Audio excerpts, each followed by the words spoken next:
My guest on this episode of Suds and Search is David Mihm. David is the founder of Tidings, a software product that automatically generates perfectly branded email newsletters for small businesses. For over a decade, David has been one of the leading voices in local SEO. He founded GetListed in 2009 during the early days of local SEO.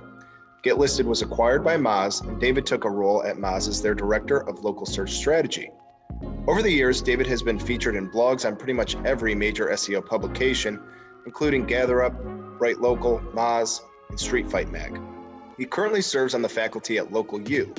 He appears at pretty much every local SEO conference and on tons of podcasts and webinars. I heard David present at Whitespark's Local Search Summit a few weeks before he came on the show. I started our conversation by asking him about his presentation titled Email, Your Marketing Lifeline During COVID-19 and Beyond. It's interesting to hear him talk about the ways that COVID has disrupted digital marketing and how email marketing has gained greater exposure. We also talked about local SEO. David published the original local search ranking factors study way back in 2008. And a few years ago, when he left Moz, he handed the study over to Darren Shaw of Whitespark. I asked him about the importance of reviews, how to set up a good local SEO foundation, and the ways the industry has changed, but also the ways it's remained the same over the years. Grab a beer and join me for a conversation with David Mihm. We'll talk about email marketing for small businesses, local SEO best practices, and his efforts to remain a scratch golfer during the global pandemic. All right, David Mihm, welcome to Suds and Search. How you doing? Hey, doing great, Mark. Thanks for the opportunity to be with you.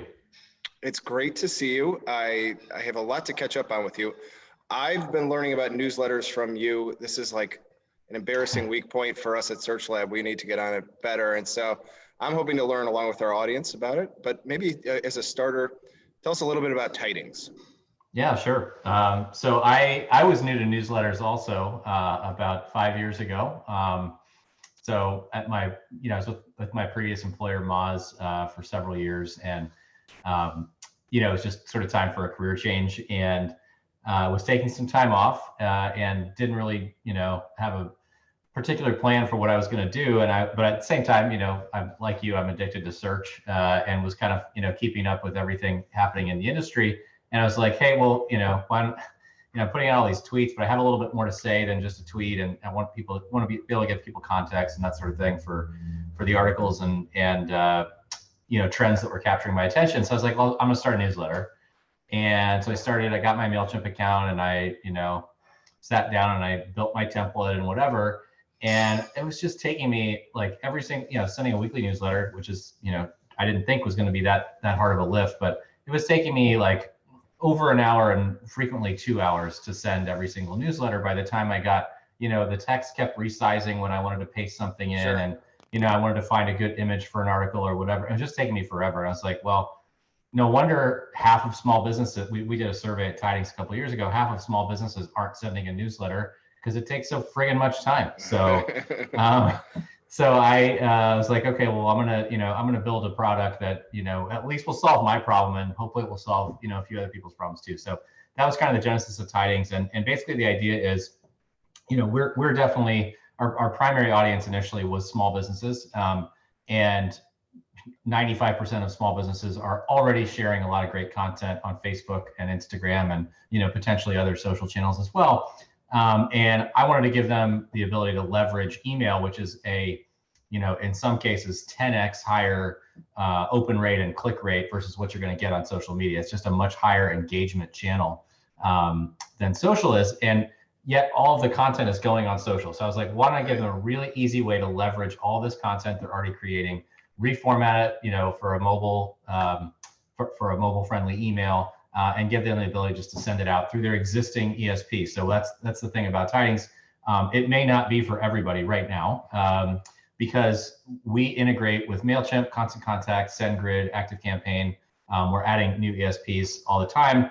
And so you can bring in essentially one-click authentication with your existing list or audience, and you can send all of your newsletters directly from Tidings. So we're basically automating the content of your newsletter. For more advanced customers, you can add RSS feeds.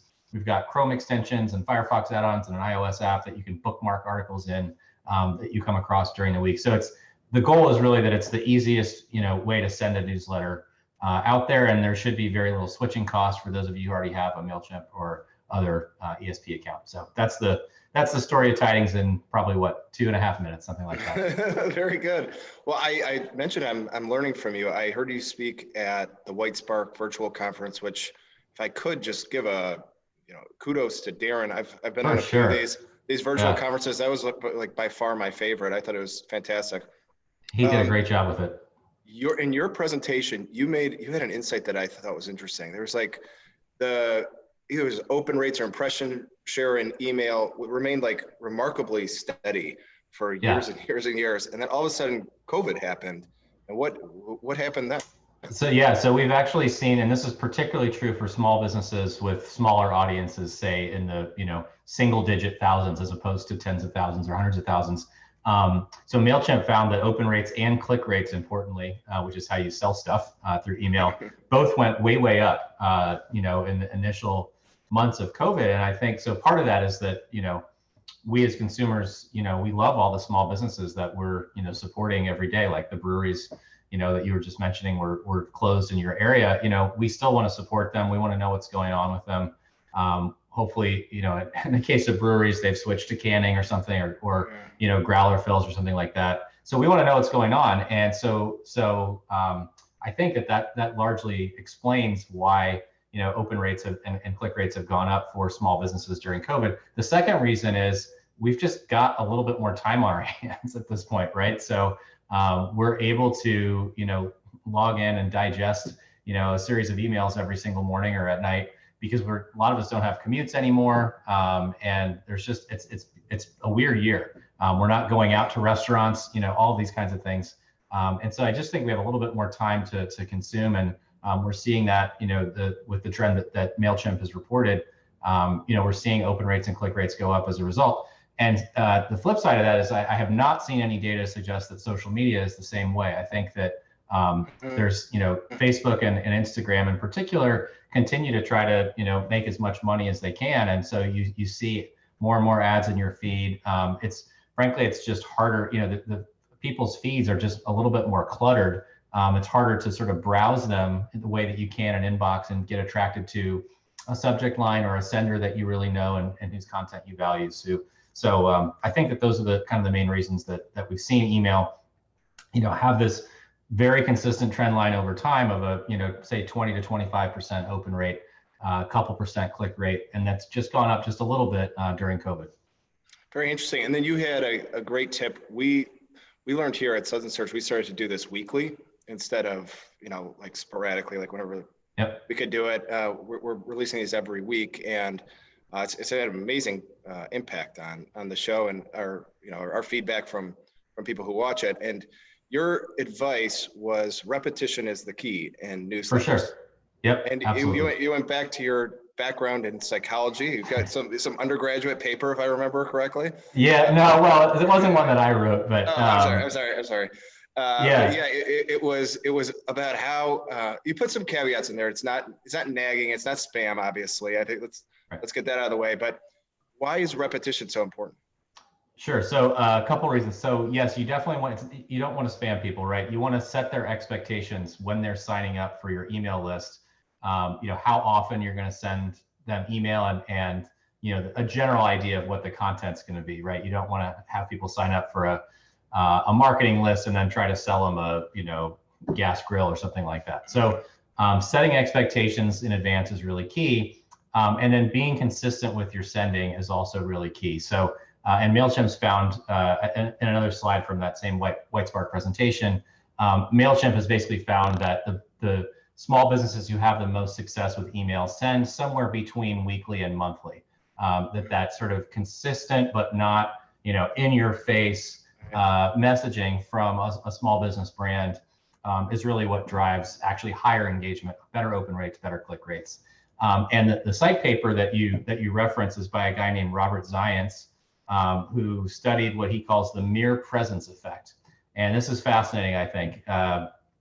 Basically, the more times you see something, as long as you don't have a negative association with that thing, which if you're a small business, you've kind of got a built-in advantage from the start. I think people are naturally inclined to support small businesses. And if you're not spamming them, you're at the very least going to have sort of a neutral bias initially. And so Zions found that just the mere presence of seeing the same thing over and over and over again on a regular basis actually increases the affinity that you have for that thing, for that stimulus. And I think that that's, to a large extent, that's how email, that's why email works so well. Your subscribers may not open every single email. They may not read every single, article that you send them. They may not listen to every single podcast that you're promoting, but just being in their inbox, when they're finally ready to buy or where they're thinking about, doing something that is related to what you're selling, you stay at the top of mind with them. And email is really, I think, the best channel, the best way to do that. It's better than search, where you're going to have all this competition. You're going to have to pay for an ad, even on your own brand name these days. Social, it's getting very crowded. Direct mail, you don't have this, I don't anyway, necessarily have a burning desire to get a weekly flyer from people. My wife hates, we get all these coupons that get stuffed in our local, neighborhood newsletter or neighborhood newspaper. So I just think email is really the best way to take advantage of this mere presence phenomenon. And I think, it hopefully with a product like Tidings, whether or not you use Tidings or not, just kind of an easy way to stay in touch with your customers on a weekly basis. It's gonna have a long-term revenue effect for your business. Fantastic. Well, let's say I am, I'm on board. Everything you're saying, it sounds great. I should get a newsletter going. I should have a good cadence to it and get it out weekly or at least monthly.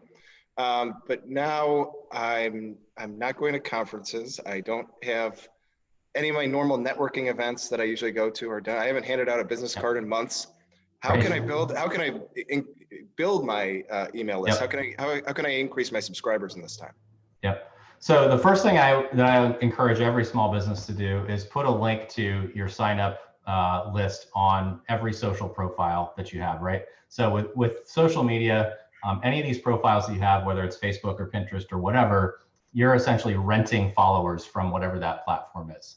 With email, you own your subscriber base. So I liken it to converting, from a renter to an owner, putting a link to say, hey, if you want to get our latest updates and our best promotions and whatever, subscribe to our newsletter here. And that should be the call to action for a lot of small businesses on social media. So I think that's number one. Number two, I think going on, getting yourself or your business out there on other, whether it's a podcast or a blog or some other related business that's already creating content where you can kind of piggyback on their audience, I think is another great way to kind of build your list.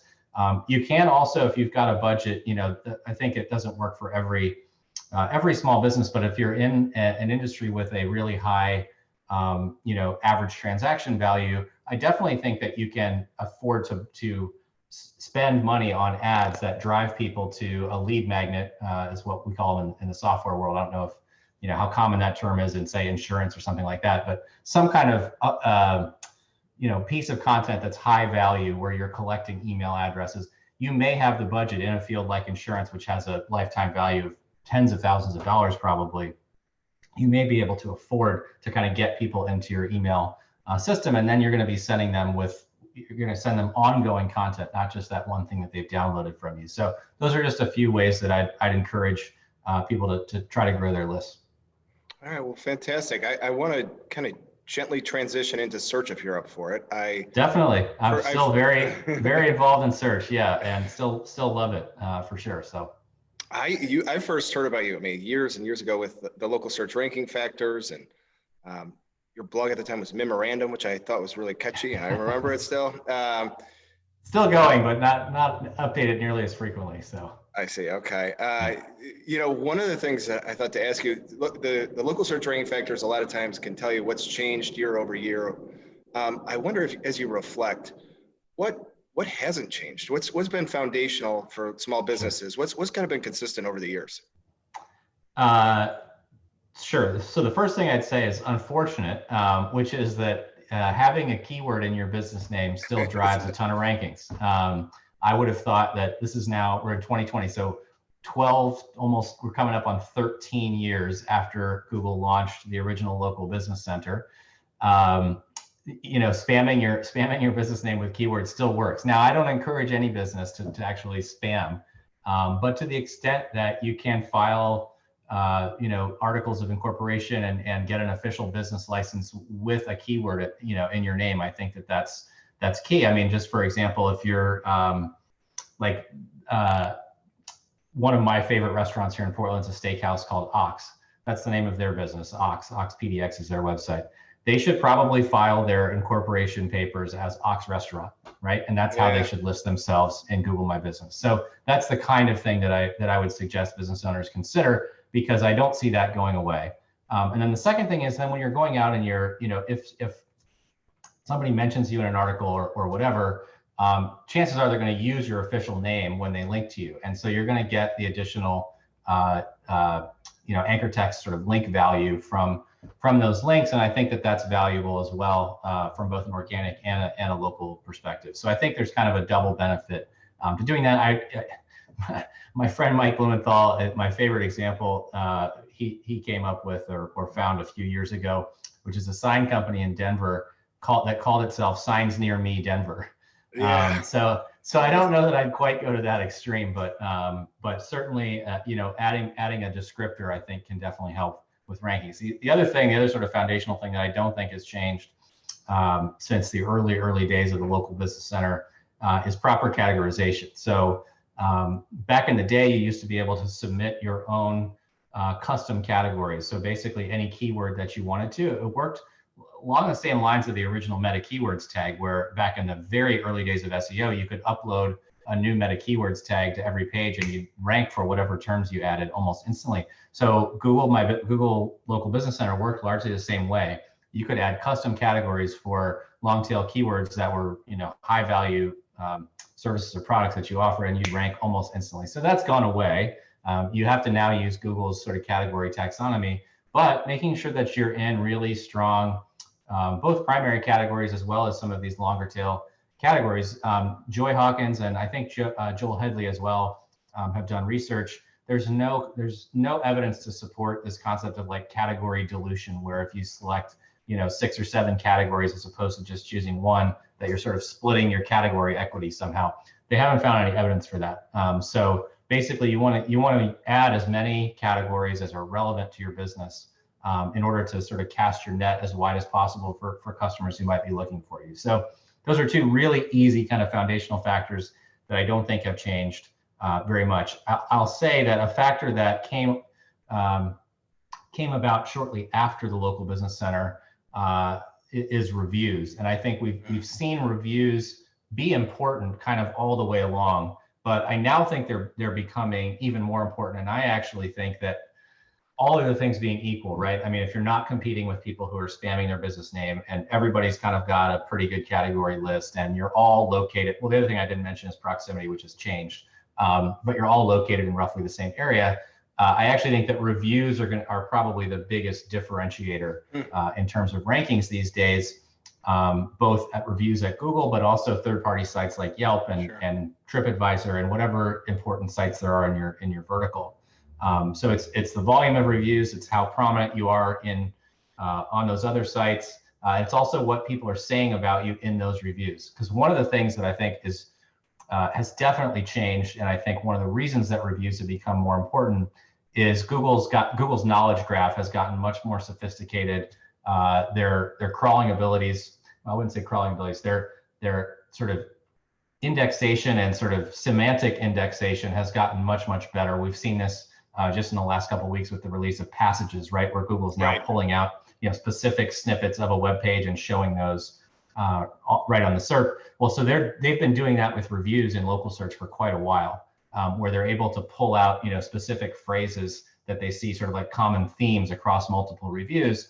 And so they know if a business is getting really well regarded for the quality of their service, if it's a restaurant, or if there's a really great steak taco at a taqueria or whatever, because people are mentioning that so often in all of the reviews. So it's a way that I think Google has sort of democratized rankings within local, to their credit, to allow reviews to have such a prominent role in the ranking algorithm, as opposed to links, which it's a very elitist way to rank businesses in terms of businesses with the ability to spend money on a link building campaign that's really targeting only people who own a website, right? That's a tiny set of society, but almost everybody has left a review.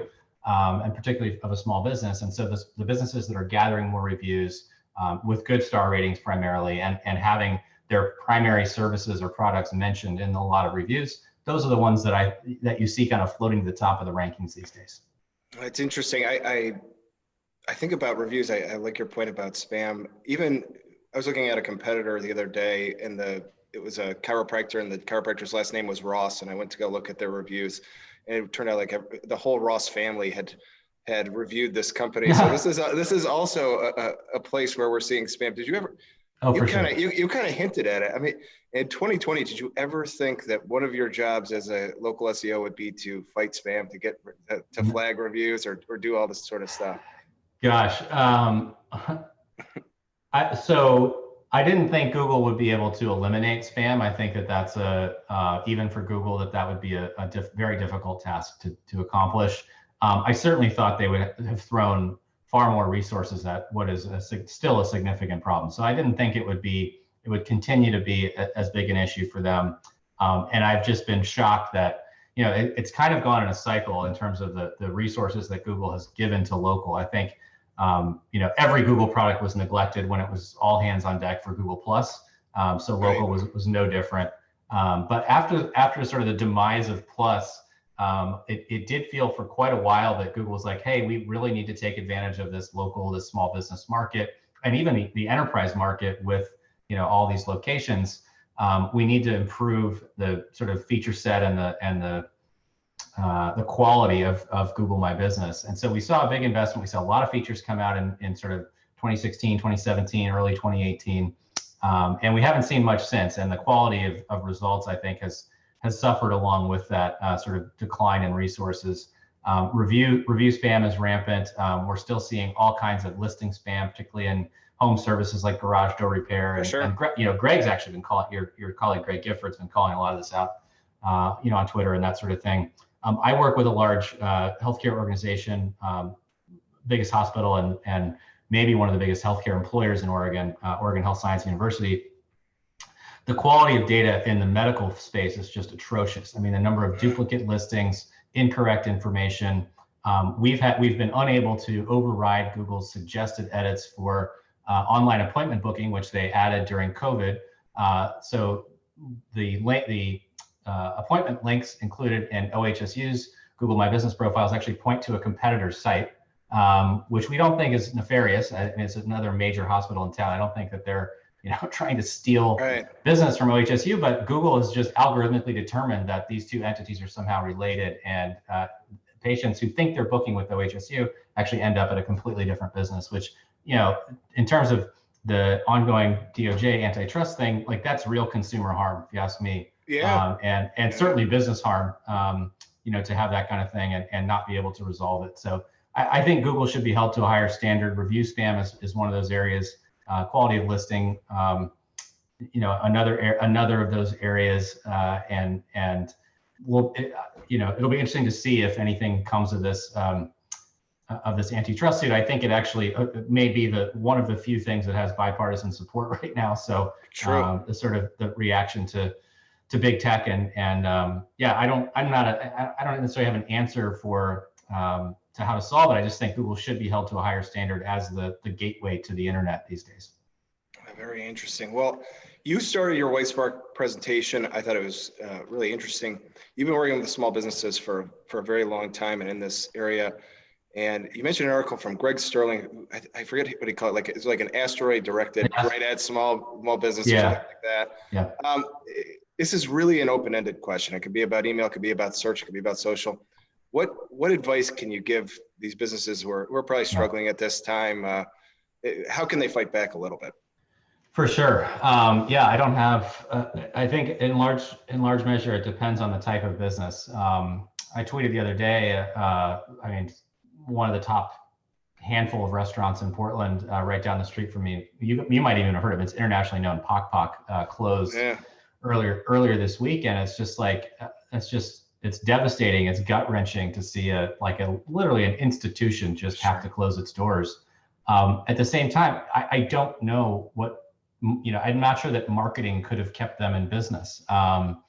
They've tried the sort of, takeout model and that sort of thing, but if you're selling a really high quality product, that's in food anyway, where the experience is also a lot of, what makes up the price point you're able to charge. I don't know how you stay in business, with a takeout. So, so I think that there may be certain businesses that they just need, governmental financial support to kind of survive. That said, I think there are certainly things that you can do and should do it's real, you said, oh, you might talk about search or email or social. I actually think it's more of a customer experience question than a particular channel, but think about how you can provide the absolute least friction experience for placing an order and picking it up with, no contact. And so that's, the businesses that I see doing a really good job of it here are actually, Square, I think, has done the best job with this. Shopify is a little bit later to the game, but maybe because it's less important to their business as purely e-commerce, right? I think Square has served a lot of these brick and mortar locations that need a lot of foot traffic, so they've adjusted faster. But just an example of what Square does. So you can build a site with products, very similar to what you can get on Shopify or whatever. They've got a really neat thing where you enter your email address, and they will detect if you've entered that same email with any other Square customer. They know who you are, and they basically autofill everything you need to check out, which I think is really brilliant. So if I were a small business, I'd be evaluating tech platforms that that provide that kind of seamless experience. And then, that's on the sort of order entry side. Then I think you also have to think about the order pickup side, regardless of if you're selling food or lumber or, it doesn't matter what the widget is that you're selling. How can you make it totally seamless for the customer to say, we will have your order at this exact time, and here's where you pick it up, and you're just ready to go. Because I think that's in this weird COVID environment, you might have been able to win on service, in-house before, and people might have been willing to wait in line and that sort of thing. I think now you're going to win on speed and lack of social interaction that you have to make when you pick up an order, whatever it is. So I think that's going to be true unfortunately, for the next at least 6 to 9 months until there's a real vaccine and one that's widely distributed. Yeah, it's wild. I remember when this all started, I almost didn't bring it up on this show on purpose because I thought this content won't be evergreen, and in 2 months we'll be past this. And now it's like, we better hunker down. It's going to be this for a while. I know, it's terrible. Yeah. All right. So I have, I want to kind of wrap up. This is usually where Greg gives me a question and he gives me no context about it. But this time he told me to tell you a story. I don't know if you even know this story, but I met you about a year ago at State of Search. Yep. Remember it well. We shared a pint in real life. So at that time, I was just beginning to talk to Greg about joining Search Lab. You mentioned now he's our vice president of search, and you were very prophetic. You said something that was like, if you hire Greg, the whole complexion of your agency will change overnight. And it was very true. So I have often told him that you were his reference check. Like, you gave him the reference check. I got it. So I think with that, I would just say I owe you an edible arrangement, or maybe a 6-pack of Duchettes. I don't know what it is, but thank you for that. And hopefully we'll be able to see each other sometime in 2021. I know. I'd love to make it out to Content Jam next time it's done your friends at Orbit. Sure. Next time they host it in person. I've wanted to come the last couple of years, but it just didn't work out in terms of the timing with my previous employers, and now I'm a free agent and would look forward to doing that in 2021. So yeah, Greg's a longtime friend. I would happily give him the same reference today, virtually. So you guys are lucky to have him, and I'm sure he's kicking butt and taking names for you guys. So very true. Lastly, how's your golf swing? Have you been able to play at all? Yeah, it's been a bad year for golf, despite having, despite it being one of the safer, activities you can do during COVID. I haven't gotten out very much. So my handicap's up to about a 1 or 1.5 at this point. I'd like to keep it at scratch if I can. So not too far out from where I want to be, but I'm headed to Bandon Dunes next week. We're gonna, unfortunately, not even stay on the property because I'm a little bit skittish about staying in a hotel room right now. But get down there and we're going to check out the new course, Sheep Ranch. It's one of my favorite spots in the world, and can't wait to see the new course. So still trying to enjoy golf as much as I can this year. So. All right, well, hit them straight. Yeah. David, how do people connect with you if they want to? Sure. Yeah, thanks. I'm pretty active on Twitter at David Mihm.